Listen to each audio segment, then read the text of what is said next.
Let us discuss Coulomb's law.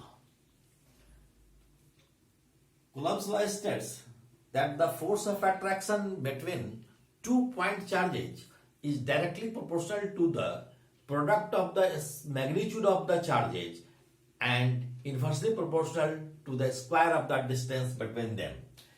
Here are two charges, point charges Q1 and Q2, and they are separated by a distance smaller.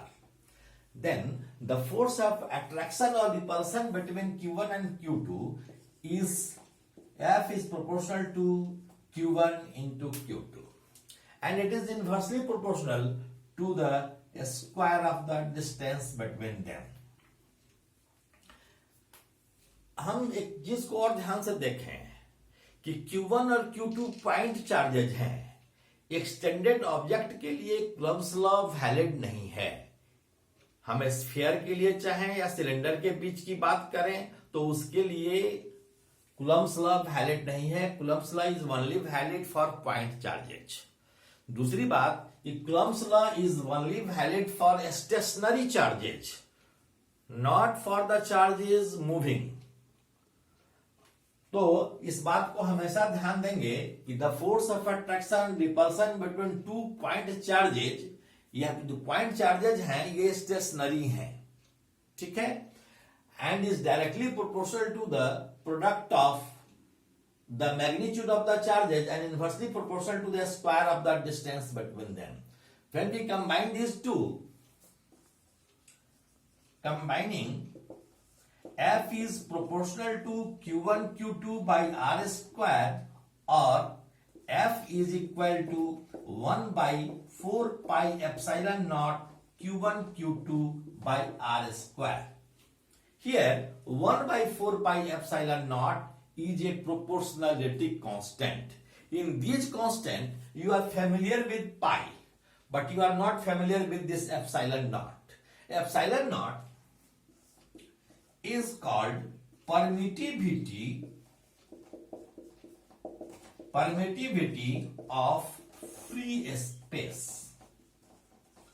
The value of epsilon naught here, the value of epsilon naught is 8.854 into 10 to the power minus 12 Coulomb square per Newton meter square.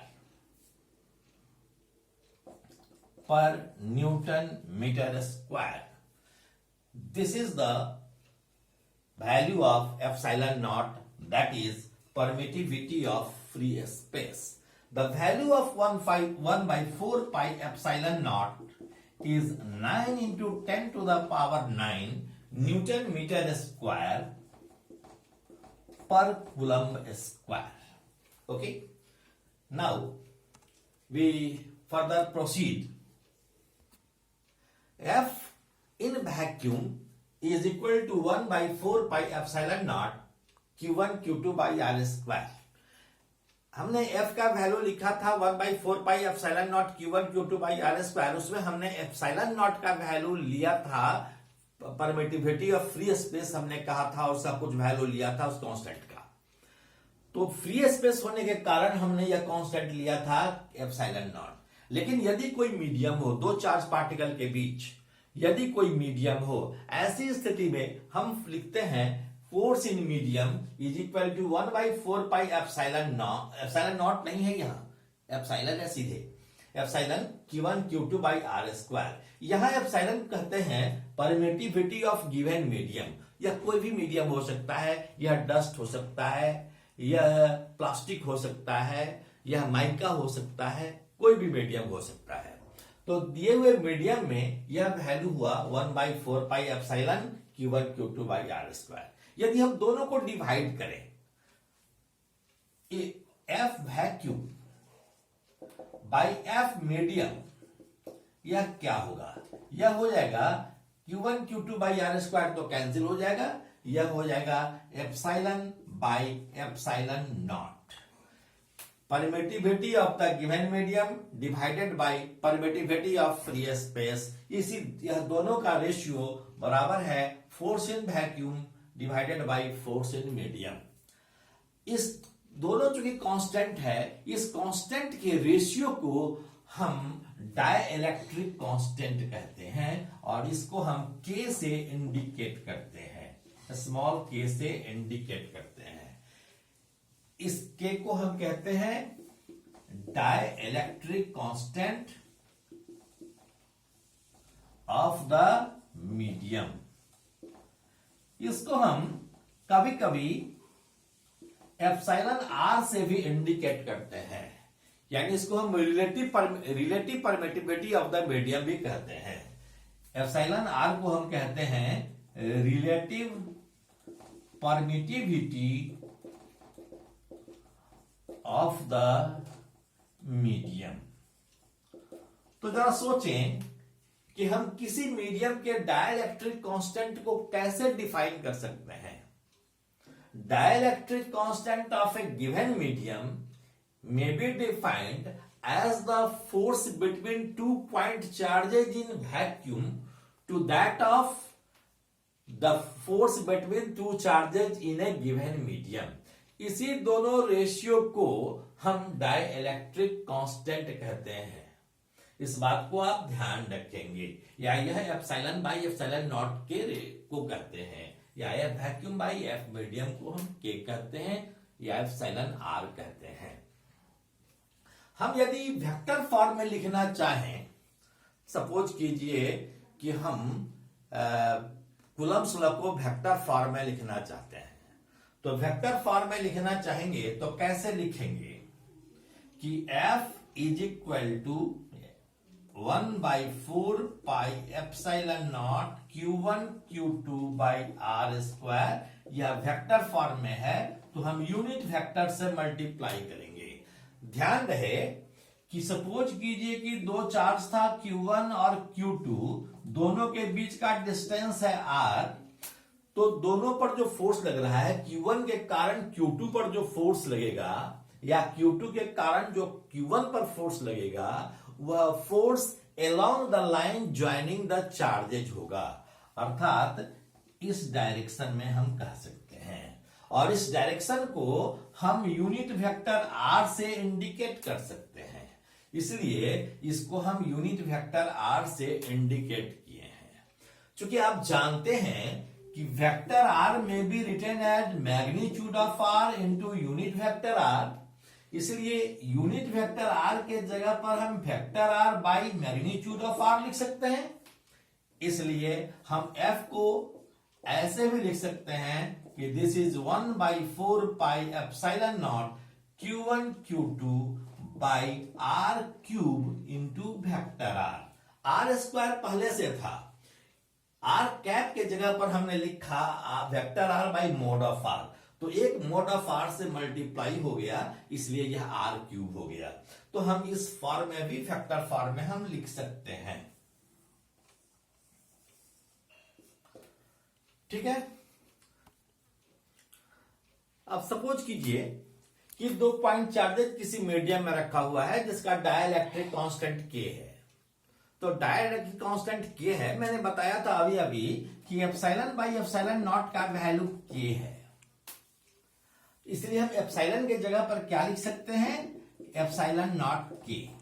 Suppose कीजिए कि ये दो charge particle पहले से r distance पर हैं, हम r का जो मैग्नीट्यूड लिखे हैं, वास्तव में r का मैग्नीट्यूड क्या है, r का मैग्नीट्यूड का मतलब होता है Q1 और Q2 के बीच का डिस्टेंस, यह r का मैग्नीट्यूड है। और r पर कैप है, इसका मतलब है कि जहां हम फोर्स की बात कर रहे हैं, उस फोर्स पर लगने वाला वह फोर्स का डायरेक्शन क्या है, यह डायरेक्शन बताने वाला r कैप है, और दोनों मिलाकर वेक्टर r है।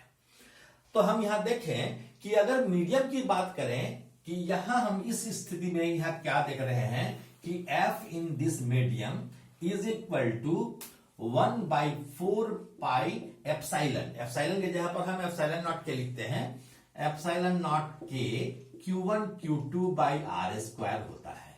अब जरा सपोज कीजिए कि हम चाहते हैं कि दो चार्ज पार्टिकल के बीच की दूरी, दो चार्ज पार्टिकल के बीच का फोर्स यही रहे लेकिन मीडियम नहीं रहे, तो अगर मीडियम को हम रिमूव कर दें और फोर्स सेम रहे तो निश्चित रूप से इन दोनों के बीच की दूरी को बदलना पड़ेगा, एडजस्ट करना पड़ेगा, घटाना पड़ेगा, क्योंकि इंटरफेयरिंग मीडियम है यह मीडियम कोई इंटरफेयर कर रहा है इनके बीच के इंटरेक्शन में। तो सपोज कीजिए कि अगर हम डिस्टेंस Q1 और Q2 के बीच r डैश रखते हैं कि फोर्स बदले नहीं दोनों के बीच, तो वैसी स्थिति में F बराबर क्या लिखेंगे, 1/4 pi epsilon naught Q1 Q2 by r dash का स्क्वायर। यदि इस इक्वेशन 1 और 2 को इक्वेट करें, तो अगर दोनों को हम इक्वेट करेंगे तो क्या लिखेंगे, निश्चित रूप से लिखेंगे r डैश स्क्वायर के जगह पर है KR स्क्वायर। शेष तो वही है, या हम दोनों को डिवाइड कर दें या इक्वेट करें तो इससे हम वैल्यू निकाल सकते हैं कि r डैश का स्क्वायर बराबर है KR स्क्वायर के। इसलिए r डैश बराबर होगा रूट के इंटू आर के, root K into R. r dash is equal to root K into R, इसको हमेशा याद रखेंगे। कब होगा ऐसा कि पहले से सपोज कीजिए कि 2 पॉइंट चार्जेस किसी मीडियम में है जिसका डाइलेक्ट्रिक कांस्टेंट k है। अब मान लीजिए कि हम फोर्स को वही बनाकर रखना चाहते हैं लेकिन मीडियम को हटाना चाहते हैं, तो इसके इक्विवेलेंट, इस मीडियम का इक्विवेलेंट हम कुछ न कुछ डिस्टेंस को बदलेंगे। तो डिस्टेंस यदि r डैश है तो सेम फोर्स के लिए r डैश का वैल्यू होगा रूट के इंटू आर। इस पर हम एक प्रॉब्लम करते हैं जिससे आपको स्पष्ट हो जाएगा। Here is the very interesting problem. There are 2 point charges Q1 and Q2 and they are separated by a distance r. There is a medium interrupting the two charges. The thickness of this medium is T, having dielectric constant K. You have to find the interacting force between Q1 and Q2. So let us write 1/4 pi epsilon naught. Here is the dielectric medium. हमको क्या करना है कि इस dielectric medium के equivalent free space में distance लेना है। तो इसके इक्विवेलेंट जब हम डिस्टेंस लेंगे फ्री स्पेस में तो रूट के इंटू टी लेंगे, अर्थात दूरी कुछ बढ़ जाएगी।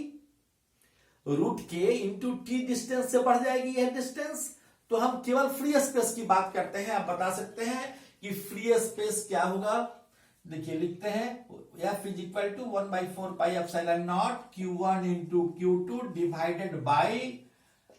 डिवाइडेड बाई डिस्टेंस क्या होगा, फ्री स्पेस कितना है, टोटल डिस्टेंस है r में से t घटाइएगा, इतना पहले से आपके पास फ्री स्पेस है।